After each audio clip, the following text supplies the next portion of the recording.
ইবনে মাজাহ শরীফে হাদিস আসছে, রূহ জগতে মুসা আলাইহিস সালাম আর আদম আলাইহিস সালামের মধ্যে একটা চমৎকার বিতর্ক হয়েছে। রূহ জগতে দুই পয়গম্বরের মিষ্টি মধুর চমৎকার উপভোগ্য একটা বিতর্ক হয়েছে।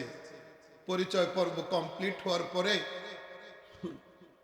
মুসা আলাইহিস সালাম আদম আলাইহিস সালামকে বলছেন, আপনি তো ওই আদম, ওই পিতা আমাদের, আপনার ওই কারণে, আপনার ওই আল্লাহর আদেশ অমান্য করার কারণে আমাদের কপালে দুনিয়াতে আসা, নাহলে তো আমরা আরামেই ছিলাম। আপনি তো ওই পিতা, ওই আব্বা আমাদের। মুসা আলাইহিস সালাম এইরকম প্রশ্ন ছুড়ে দেওয়ার পরে আদম আলাইহিস সালাম বলছেন, তুমি আমাকে এমন একটা বিষয় সম্পর্কে দৃষ্টি আকর্ষণ করতেছো যেটা আল্লাহ তাআলা এমনটা করবেন আমার সৃষ্টিরও হাজার হাজার বছর আগে আল্লাহ চূড়ান্ত করে রেখেছে। আল্লাহর প্ল্যান আর পরিকল্পনায় হাত দিতে গিয়া নবীকে দাগি বানানো, আল্লাহ মাফ করুন, অপরাধী সাব্যস্ত করা, এই অধিকার আপনার আমার কারণে।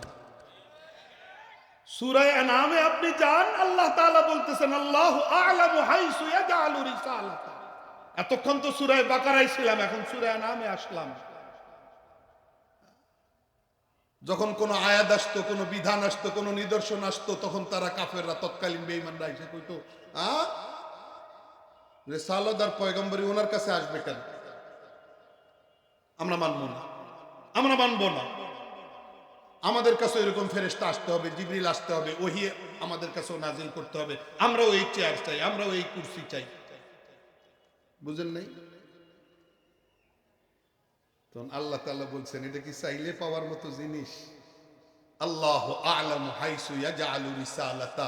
রিসালাত, নবুয়ত, পয়গম্বরের স্ট্যাটাস কে পাবে, কার কাছে রাখতে হবে, এ ব্যাপারে আল্লাহ বলেন আমি সবচেয়ে ভালো জানি, আমার জানার কোনো ভুল থাকতে পারে না। আমার পয়গম্বর সিলেকশন, নবী সিলেকশন, রাসূল নির্বাচন কোন অবস্থাতেই ভুল হওয়ার 1% পসিবিলিটি, সম্ভাবনা নাই। কে বলছেন? ঘোষণাটা দুনিয়ার কোনো মানুষের না, আল্লাহ। যদি আলোচনা বুঝে থাকেন দয়া করে রেসপন্স করবেন, জবাব দিবেন। ঘোষণাটা কার? আওয়াজ চাই কার? আল্লাহ বলছেন আমার এই জানা কোনোভাবেই 1% ভুল হওয়ার সম্ভাবনা, যে যোগ্য, যিনি যোগ্য, অপাত্রে আমি এই নেয়ামত দেওয়ার কোনো সুযোগ নাই। আমি জানি কাকে দিতে হবে, কে সামলাইতে পারবে, কে বহন করতে পারবে, কে দায়িত্ব পালন করতে পারবে, কার ক্যাপাসিটি, ক্যাপাবিলিটি কি রকম আমি জানি। আল্লাহ একজনকে সিলেক্ট করবেন, তিনি সিলেক্টেড হবেন, আর আপনি এতকাল পরে এসে লেখক হয়ে, আলোচক হয়ে সেই আল্লাহর সিলেক্টেড কোন একজন পয়গম্বর সম্পর্কে তার ক্যাপাবিলিটি, তার সক্ষমতা, যোগ্যতা কিংবা তার দায়িত্ব পালন নিয়ে বক্তব্য ছুড়ে দেবেন, কলম চালাবেন, এটা আমরা কখনোই বরদাস্ত করব না, কখনোই বরদাস্ত করব না।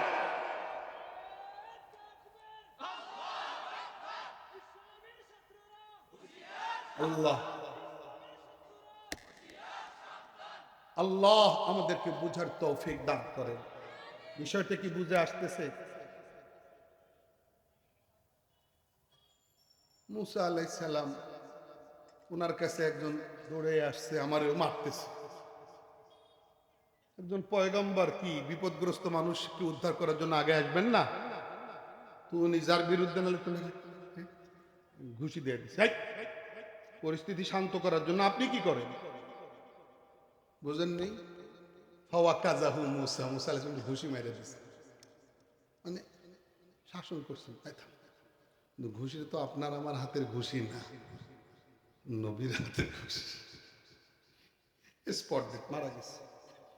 মুসা আলাইহিস সালাম বলতেছে, আল্লাহ এটা কি, আমি কি করে ফেললাম, শয়তানি কাজ করে ফেললাম।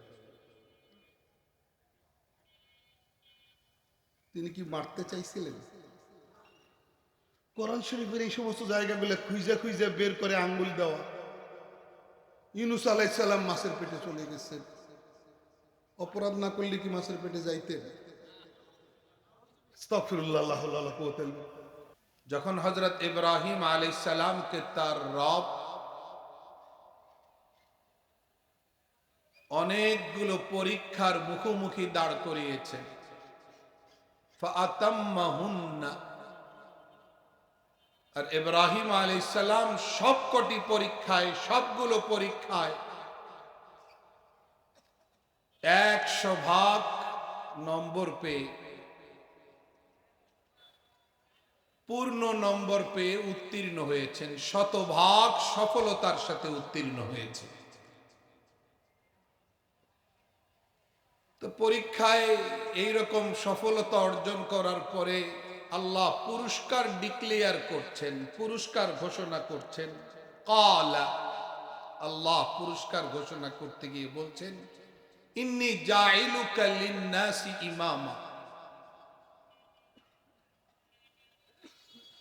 আমি তোমাকে মানব জাতির পথ প্রদর্শক, ইমাম তথা নবী করব। ইমামত আর নবুয়তের পদমর্যাদায় অধিষ্ঠিত করব। ইব্রাহিম আলাইহিস সালাম আল্লাহর ঘোষণা শোনার পর বললেন, ক্বালা ওয়া মিন যুররিয়্যাতি, রব্বুল আলামিন এই পুরস্কারটা, এই পদমর্যাদা, এই মাকাম, এই স্ট্যাটাস, এই র‍্যাঙ্ক, এই পজিশন আমার ভবিষ্যৎ বংশধরের মধ্যেও যেন জারি থাকে।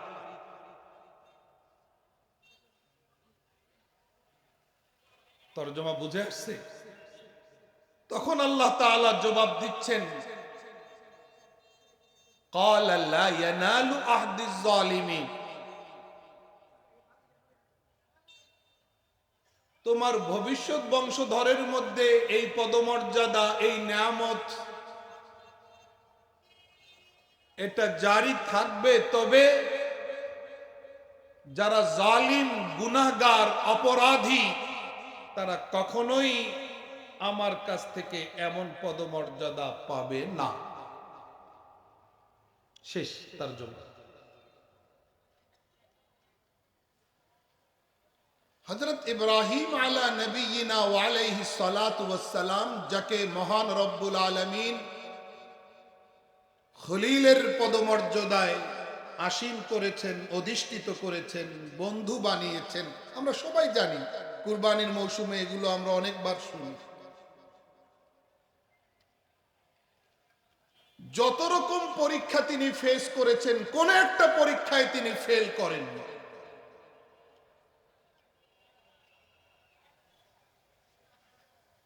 নিজ সন্তান ইসমাইল আলাইহিস সালামকে জবাই করে কুরবানি করার যে পরীক্ষা, কত নম্বর দিবেন আপনারা? জবাব দেন, বলেন কত নম্বর? একটা নম্বরও কাটা যাবে? দুধের বাচ্চার মাকে মরু প্রান্তরে রেখে আসা আল্লাহর হুকুম, কোনো মানুষ নাই, জনমানব শূন্য, এরকম একটা মরু প্রান্তরে এরকম একটা দুধের বাচ্চা তার মাকে ফেলে যাওয়া, এটা কি কল্পনা করা যায়? আল্লাহ বলছেন তিনি রেখে চলে গেছেন, কত নাম্বার দেবেন?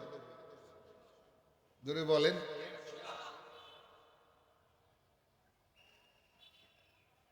পরিবার বলেন,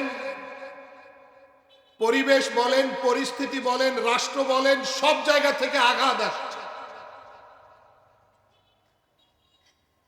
তিনি কি নিজের আকীদা, বিশ্বাস, মহান রবের সাথে তার যে গভীর সম্পর্ক, রিলেশন, এই জায়গাটা থেকে সরে গেছেন, না পাহাড়ের মতো দাঁড়িয়েছিলেন?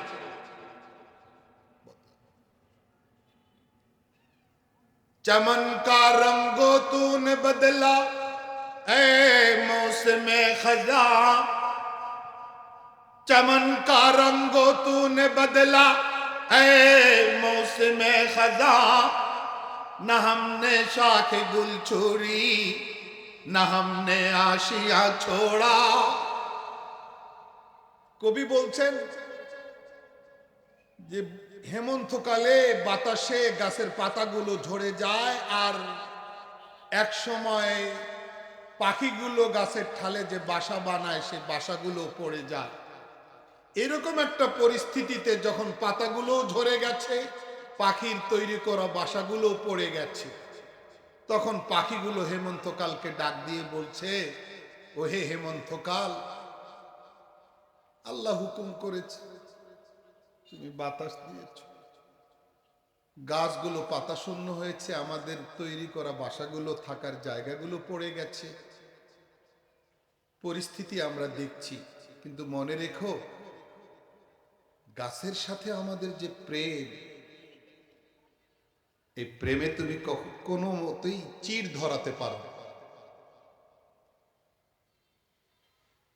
গাছের সাথে, বাগানের সাথে আমাদের যে রিলেশন, এই জায়গায় তুমি কোনো আঘাত করতে পারো না। বাসা পড়ে গেছে যাক, গাছগুলো পাতা শূন্য হয়ে গেছে যাক, প্রেম আমাদের জায়গায় ঠিক আছে। কবিতার এই অংশে যে বাস্তবতার মেসেজ আর বার্তা আমাদেরকে দিতে চেয়েছেন, হযরত ইব্রাহিম খলিলুল্লাহ আলাইহিস সালাতু ওয়াস সালাম যেন এই মর্মার্থের বাস্তব প্রতিচ্ছবি ছিলেন। ইশকে আশো লস্তে কো চুম্বর ফরোখ, ইশকে আশো লস্তে কো চুম্বর ফরোখ, হর চে জুজমা শুকে বাশদ জুমলাসো। এরকম আল্লাহ প্রেম ইব্রাহিম আলাইহিস সালামের কি মাত্রায় ছিল, পৌঁছে গিয়েছিল। সব পরিস্থিতি মোকাবেলা করেছেন, কিন্তু তার সম্পর্কের জায়গাটাতে কোন রকম আঘাত আসে। বন্ধুত্বটা কোন পর্যায়ের? হায়াত শেষ হওয়ার পরে মালাকুল মউত আসলেন জান কবজ করতে। ইব্রাহিম আলাইহিস সালাম চিনে ফেললেন, বললেন রসিকতার ছলে, আমাকে নাকি আল্লাহ বন্ধুত্বের মর্যাদা দিয়েছেন, তা আপনি কি এমন বন্ধুত্বের খবর জানেন? মালাকুল মউতকে বলতেছেন, বন্ধু হয়ে বন্ধুর জান কবজ করতে পাঠাইছেন আপনাকে। তখন আল্লাহ তাআলা সরাসরি ওহী নাজিল করে বন্ধুকে জিজ্ঞেস করেন, আপনি বলেন, প্রশ্ন করছেন, এমন বন্ধু কি দুনিয়াতে আছে বন্ধু হয়ে বন্ধুর কাছে আসতে চায় না? তখন ইব্রাহিম আলাইহিস সালাম, ইমাম গাজালি রাহমাতুল্লাহ আলাইহি তথ্য দিয়েছেন, তখন ইব্রাহিম আলাইহিস সালাম মালাকুল মউতকে বলছে, না, নো লেট, কোনো বিলম্ব আর দরকার নেই, এক্ষুনি যেতে চাই আল্লাহ। কিরকম গভীর ও নিবিড় সম্পর্ক হলে এইরকম দৃষ্টান্ত সামনে আসে। সমস্ত পরীক্ষা তিনি পাশ করেছেন, একটা নম্বরও কর্তন করার, কাটবার সুযোগ কারণে। অনেক সময় ছাত্র পরীক্ষার হল থেকে বের হয়ে প্রশ্নকারী টিচারকে বলে, স্যার পারি নাই, কঠিন প্রশ্ন করছেন আপনি। টিচার ছাত্রকে ধমকাইয়া বলে, তুই রাস্তায় রাস্তায় টোটো করে ঘুরছিস, পড়ালেখা করিস নাই, প্রিপারেশন প্রস্তুতি নিস নাই, আর হলে আইসা তুই বলতেছিস প্রশ্ন কঠিন। তোরে মাইল লাগান দরকার, প্রশ্ন সহজ, প্রশ্ন কঠিন না, তোর প্রস্তুতি ছিল না তাই তুই কঠিন বলতেছিস। এটা একটা। আবার কখনো ভালো ছাত্র পরীক্ষার হল থেকে বের হয়ে, স্যার দিলাম আলহামদুলিল্লাহ নাম্বার 90-100 পাবো, কিন্তু স্যার প্রশ্ন বড় হার্ড হয়েছে। তখন হৃদয়বান আদর্শ টিচার ছাত্রকে অ্যাড্রেস করে বলে, হ্যাঁ আমি প্রশ্ন করেছি, ইচ্ছাকৃতভাবে এই প্রশ্নটা হার্ড করেছি। এটাও একটা। ইব্রাহিম আলাইহিস সালামের প্রশ্নের ব্যাপারে আল্লাহ নিজেই এক জায়গায় বলতেছেন, ইন্না হাযা লাহুয়াল বালাউল মুবিন। যিনি পরীক্ষক, পরীক্ষা গ্রহণ করছেন, আকাশ বাতাসের মালিক, তিনি বলছেন, হ্যাঁ এটা মস্ত বড়, বিশাল বড় পরীক্ষা, যার তার সাধ্য নাই পরীক্ষায় পাস করা। তিনি ইমামত, নবুয়ত আর পয়গম্বরের পদমর্যাদায় অধিষ্ঠিত হওয়ার পয়গাম আর পুরস্কারের বার্তা শুনবার পরে আল্লাহর কাছে বললেন, আল্লাহ এত বড় পুরস্কার আমার বংশধরের মধ্যে যেন চালু থাকে, আমার আওলাদের মধ্যে যেন চালু থাকে। কি ইসমাইল আলাইহিস সালাম হন নাই নবী? বলেন না কেন? ইসমাইল আলাইহিস সালাম হন নাই নবী? পরবর্তীতে হন নাই, হন নাই, আল্লাহ কবুল করছেন। কিন্তু আল্লাহ কবুল করার সাথে সাথে বলছেন قال لا ينال عهد الظالمين لا ينال عهد الظالمين, যারা যোগ্য তারাই পদমর্যাদা পাবে। আপনার যোগ্যদের বেলায় বাস্তবায়িত হবে, যারা অযোগ্য, গুনাহগার, পাপী, জালিম, তাদের কেউই আমার কাছ থেকে এই পদমর্যাদা নিতে পারবে না। এই জায়গাটা আমার point, this is a point, this is a topic. এইটাই হলো আমার আলোচ্য বিষয়। একটু আগে ভূমিকায় ছিলাম। আল্লাহ বার্তা ক্লিয়ার করছে, not only clear but also very very clear. এর চেয়ে স্পষ্ট বার্তা আর কি হতে পারে? যারা নবুয়ত লাভের যোগ্য তারা পাবে, যারা অযোগ্য, গুনাহগার, পাপী, অপরাধী তারা। এই স্পষ্ট বার্তার পরে কারো এই কথা লেখারও সুযোগ নাই, কারো এই কথা বলারও অধিকার নাই যে নবীরাও সাধারণ মানুষ আমাদের মতো, ওনাদের থেকেও গুনাহ হইতে পারে, ওনারাও ভুল ত্রুটি করতে পারেন, অমুক নবী ওই অমুক অপরাধে জড়িয়ে গেছেন, অমুক নবী ওই জায়গায় ফল্ট করে বসেছেন, অমুক নবী অমুক জায়গায় তার নাউজুবিল্লাহ নাউজুবিল্লাহ এই শব্দগুলো উচ্চারণ করতে আমাদের অন্তরাত্মা কেঁপে উঠে, অমুক পয়গম্বর এই জায়গায় তার পদস্খলন হয়েছে, দাউদ আলাইহিস সালামের এটা হয়েছে, মুসা আলাইহিস সালামের এটা হয়েছে, ইউনুস আলাইহিস সালামের এটা হয়েছে, আদম আলাইহিস সালামের এটা হয়েছে। আর না হইলে আদম আলাইহিস সালামের ব্যাপারে আল্লাহ কেন বললেন ওনাকে গন্ধম গাছের ফল খাইতে নিষেধ করছেন? উনি খাইছেন, আল্লাহই তো বলছেন ফাসা ওয়াসা, নাফরমানি করছেন। কথা বলেন নেই? ইবনে মাজাহ শরীফে হাদিস আসছে, রূহ জগতে মুসা আলাইহিস সালাম আর আদম আলাইহিস সালামের মধ্যে একটা চমৎকার বিতর্ক হয়েছে। রূহ জগৎ দুই পয়গম্বরের মিষ্টি মধুর চমৎকার উপভোগ্য একটা বিতর্ক হয়েছে। পরিচয় পর্ব কমপ্লিট হওয়ার পরে মুসা আলাইহিস সালাম আদম আলাইহিস সালামকে বলছেন, আপনি তো ওই আদম, ওই পিতা আমাদের, আপনার ওই কারণে, আপনার ওই আল্লাহর আদেশ অমান্য করার কারণে আমাদের কপালে দুনিয়াতে আসা, নাহলে তো আমরা আরামেই ছিলাম। আপনি তো ওই পিতা, ওই আব্বা আমাদের। মুসা আলাইহিস সালাম এইরকম প্রশ্ন ছুড়ে দেওয়ার পরে আদম আলাইহিস সালাম বলছেন, তুমি আমাকে এমন একটা বিষয় সম্পর্কে দৃষ্টি আকর্ষণ করতেছো যেটা আল্লাহ তাআলা এমনটা করবেন আমার সৃষ্টিরও হাজার হাজার বছর আগে আল্লাহ চূড়ান্ত করে রেখেছে।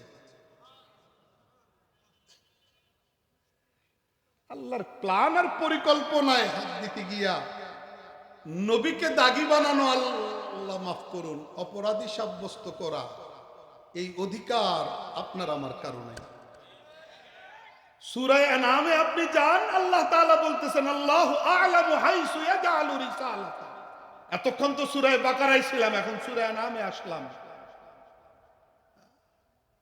যখন কোনো আয়াত আসতো, কোনো বিধান আসতো, কোনো নিদর্শন আসতো, তখন তারা কাফেররা, তৎকালীন বেঈমানরা এসে কইতো,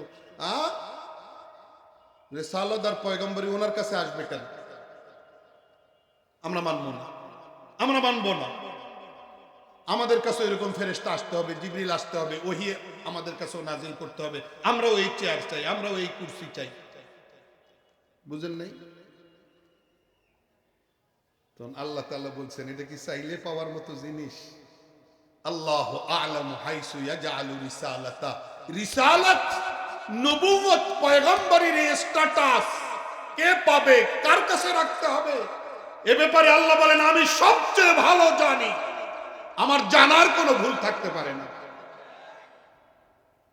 আমার পয়গম্বর সিলেকশন, নবী সিলেকশন, রাসূল নির্বাচন কোন অবস্থাতেই ভুল হওয়ার 1% পসিবিলিটি, সম্ভাবনা নাই। কে বলছেন? ঘোষণাটা দুনিয়ার কোনো মানুষের না, আল্লাহ। যদি আলোচনা বুঝে থাকেন দয়া করে রেসপন্স করবেন, জবাব দিবেন। ঘোষণাটা কার? আওয়াজ চাই কার? আল্লাহ বলছেন আমার এই জানা কোনোভাবেই 1% ভুল হওয়ার সম্ভাবনা, যে যোগ্য, যিনি যোগ্য, অপাত্রে আমি এই নেয়ামত দেওয়ার কোনো সুযোগ নাই। আমি জানি কাকে দিতে হবে, কে সামলাইতে পারবে, কে বহন করতে পারবে, কে দায়িত্ব পালন করতে পারবে, কার ক্যাপাসিটি ক্যাপাবিলিটি কি রকম আমি জানি। আল্লাহ একজনকে সিলেক্ট করবেন, তিনি সিলেক্টেড হবেন। আর আপনি এতকাল পরে এসে লেখক হয়ে আলোচক হয়ে সেই আল্লাহর সিলেক্টেড কোন একজন পয়গম্বর সম্পর্কে তার ক্যাপাবিলিটি, তার সক্ষমতা, যোগ্যতা কিংবা তার দায়িত্ব পালন নিয়ে বক্তব্য ছুড়ে দেবেন, কলম চালাবেন, এটা আমরা কখনোই বরদাস্ত করব না, কখনোই বরদাস্ত করব না।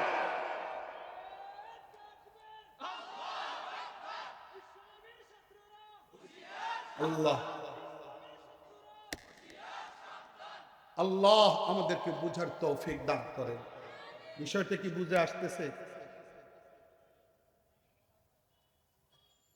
মুসা আলাইহিস সালাম, ওনার কাছে একজন দৌড়ে আসছে, আমারও মারতেছে। একজন পয়গম্বর কি বিপদগ্রস্ত মানুষকে উদ্ধার করার জন্য আগে আসবেন না? তো উনি যার বিরুদ্ধে নালে ঘুষি দিয়ে দিচ্ছে। পরিস্থিতি শান্ত করার জন্য আপনি কি করেন বুঝেন নেই? হাওয়া কাজাহু মুসা, মুসা আলাইহিস সালাম ঘুষি মেরে দিচ্ছে, মানে শাসন করছেন। ঘুষি তো আপনার আমার হাতের ঘুষি না, নবীর হাতের ঘুষি। স্পট ডেট, মারা গেছে। মুসা আলাইহিস সালাম বলতেছে, আল্লাহ এটা কি, আমি কি করে ফেললাম, শয়তানি কাজ করে ফেললাম। তিনি কি মারতে চাইছিলেন? কোরআন শরীফের এই সমস্ত জায়গাগুলো খুঁজে খুঁজে বের করে আঙ্গুল দেওয়া। ইউনূস আলাইহিস সালাম মাছের পেটে চলে গেছেন, অপরাধ না করলে কি মাছের পেটে যাইতেন? আস্তাগফিরুল্লাহ, লা হাওলা ওয়ালা কুওয়াতা ইল্লা বিল্লাহ। দাউদ আলাইহিস সালাম, উনি আরেকজনের এক অফিসারের স্ত্রীর প্রতি ওনার নজর পড়ে গেছে, ওনার ডাইকে নিয়ে এসেছেন। সিদ্ধান্তকে গিয়ে আঘাত করতেছে, কি করতেছে না? এটা কি আপনার আমার মতো ভোট শেষে গিয়ে আপনি বলবেন ও আমি ভুলে ভোট দিছি, এরকম?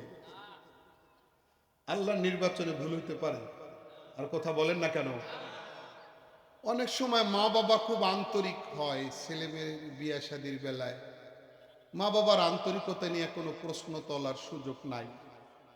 সন্তান যখন বিয়ের বয়সে আসে, ছেলে হইলে বধূ তালাশ করা, মেয়ে হইলে জামাই তালাশ করা, বিয়ে শাদী হয়, কোনো মা বাবা ইচ্ছাকৃতভাবে ভুল সিদ্ধান্ত নেন না, ঠিক না?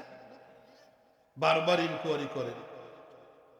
বিয়ে পাকাপাকি হওয়ার পরও বাজারে হঠাৎ দেখা, 11 নম্বরে তাকেও জিজ্ঞেস করেন ছেলেটা ভালো তো?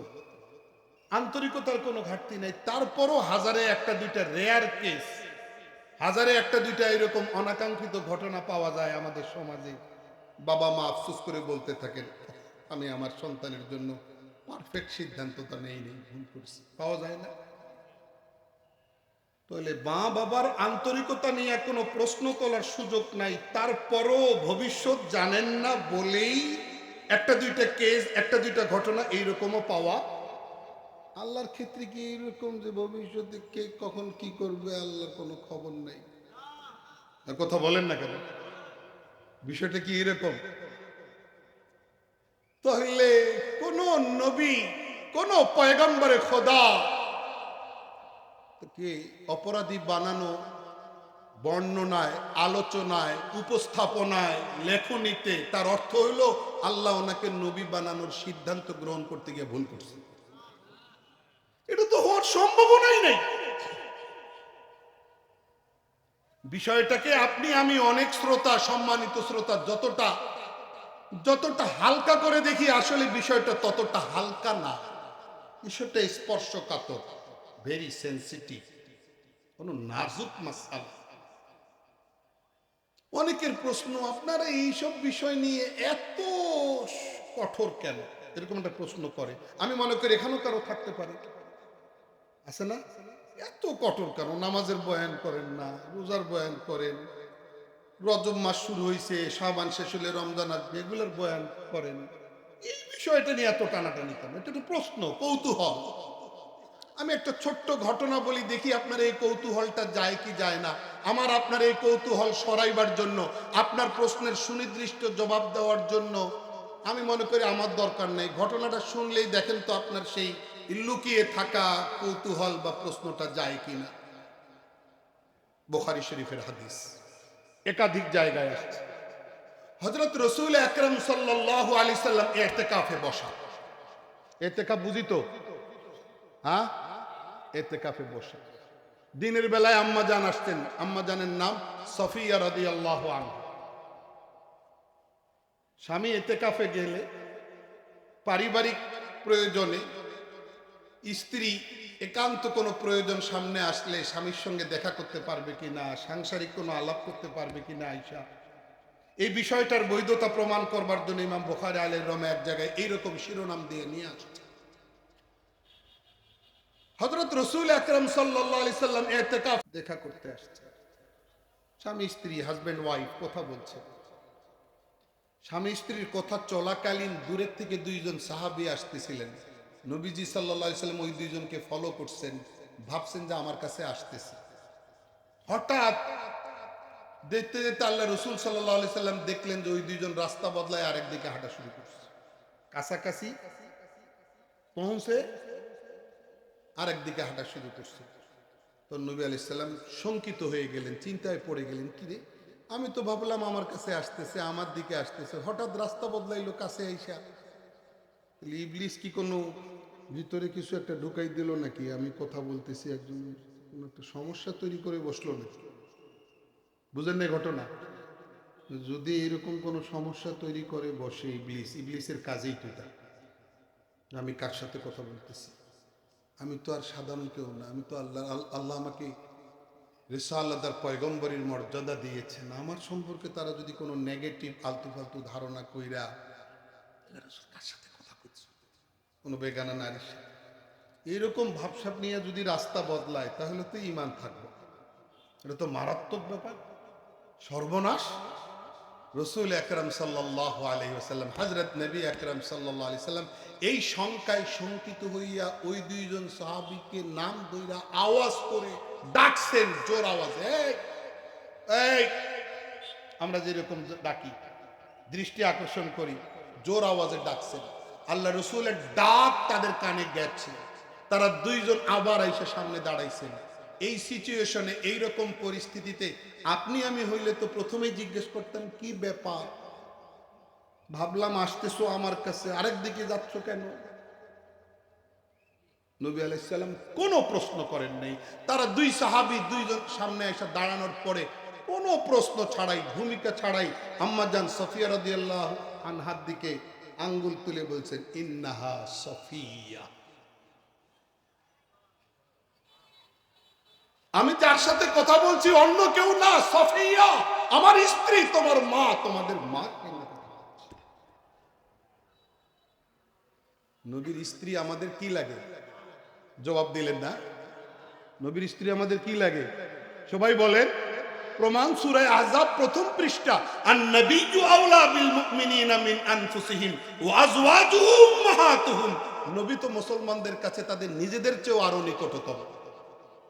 আর নবীর স্ত্রীগণ মুসলমানদের মা, ওয়া আজওয়াজুহু উম্মাহাতুহুম। নবীর স্ত্রীগণ মুসলমানদের, কথা বলেন, নবীর স্ত্রীগণকে মুসলমানদের মায়ের মর্যাদা এটা কে দিয়েছে? সূরা আহজাব 21 নম্বর পারার শেষে প্রথম পৃষ্ঠা, নবীর স্ত্রীগণ আজওয়াজ মুতাহহারাত, আপনার আমার মা। বলেন কি? আপনার আমার মা। তো মায়ের চরিত্রে কেউ আঘাত করবে, মাদেরকে নিয়ে কেউ কথা বলবে, আর সন্তানেরা আমরা মুখে কুলু বেটে বসে থাকবো, আঙ্গুল চুলবো?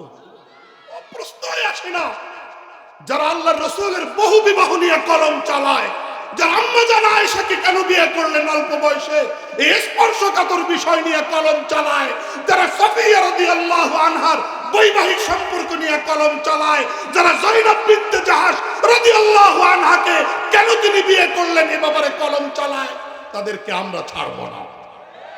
কারণ আমরা ওই মায়েদের সন্তান। আমরা বসে থাকতে পারি না, আমরা নীরব দর্শকের ভূমিকা পালন করতে পারি না। আমরা আকীদা বিশ্বাসের ক্ষেত্রে বড় শক্ত অবস্থা, বড় শিয়ারা করছে। যে করুক, কাউকে ছাড় নাই, যদি কেউ ছাড় নাই। আল্লাহ আমাদেরকে বুঝার তৌফিক দান করেন।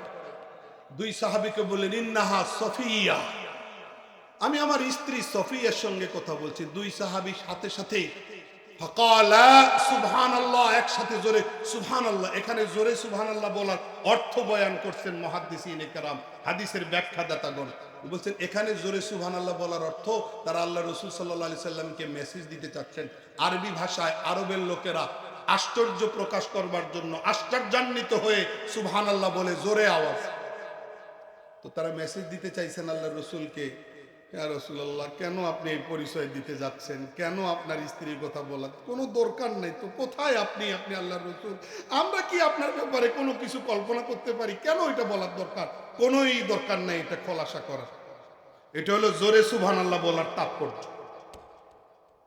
তখন হযরত রাসূল আকরাম সাল্লাল্লাহু আলাইহি ওয়াসাল্লাম বলছেন, আসলে দেখো, শয়তান তো রগে রগে হাঁটে, শিরায় শিরায়। ইন্না শাইতানা ইয়াজরি মিনাল ইনসানি মাজরাদ দাম ওয়া ফি রিওয়ায়াতিন উখরা ইন্না শাইতানা ইয়াবলুগু মিনাল ইনসানি মাবলাগাদ দাম। শয়তান তো শিরায় শিরায় রগে রগে বিচরণ করে। তাকে আল্লাহ ইমানদার মুসলমানদের নরনারীর পরীক্ষার জন্য আল্লাহ ওই যোগ্যতা দিছে। ভিতরে ঢুকবে আর মিসগাইড করবে, ভিতরে ঢুকবে আর কুমন্ত্রণা দিবে, ভিতরে ঢুকবে আর বিপদগামী করবে। হে, মানে সব সময় খারাপ কিছু পাকাইয়া রাখে। এই ক্ষমতা আল্লাহ তাকে দিছে। তো যেহেতু আল্লাহর কাছে এই ক্ষমতা পাইয়া ভিতরে ঢুকার যোগ্যতা রাখে, রগে রগে হাঁটে, রগে রগে চলে। তোমরা যখন হঠাৎ রাস্তা বদলাই আরেক দিকে হাঁটা শুরু করলা, ফাখাসি তো আমি ভয় পেয়ে গেলাম। আল্লাহ নবী সাল্লাল্লাহু আলাইহি ওয়াসাল্লাম কথা, ফাখাসি তো আমি ভয় পেয়ে গেলাম আইয়াকযিফা ফি কুলুবিকুমা শাইআ, শয়তান তোমাদের দুইজনের কলবে হৃদয়ে কিছু একটা ঢুকাইয়া দিল। ভয়টা আমার এতটাই তীব্র হইল, যদি এরকম কিছু খারাপ ঢুকায়, দেখো আমি কার সাথে কথা কইতেছি, তাহলে তো ঈমান থেকে বেরিয়ে যাব। কেমন? যেরকম আটার খামির থেকে লম্বা চুল টান দিলে শুধু চুল বের হয়, একটু আটা থাকে না। আমার সম্পর্কে একজন নবী পয়গম্বরে খোদা সম্পর্কে কোনো খারাপ ধারণা করার অর্থ ঈমান থেকে ওইভাবে আউট হয়ে যাওয়া, ঈমান একটুও সাথে যাবে না। এবারে বলেন, কেন আমরা সিরিয়াস? এটার উত্তর পাওয়া গেছে নাকি আরো লাগবে? কেন আমরা এতটা কঠোর? এটার উত্তর কি মিলছে না মিলে নাই? বিষয়টা খুব গভীর একটা জিনিস। কয়েকটা কারণে আমরা সমস্ত নবীগণকে নিষ্পাপ মনে করি, মাসুম মনে করি। কারণ নাম্বার এক, আল্লাহ সরাসরি মনিটরিং করেন। আমাদের মনিটরিং করেন না? করেন, কিন্তু ওনাদের মনিটরিংটা আলাদা। কোন অপরাধ তাদের কাছে আর অপরাধ ওনাদের কাছে যাওয়ার সুযোগই নেই। বুঝেন নাই?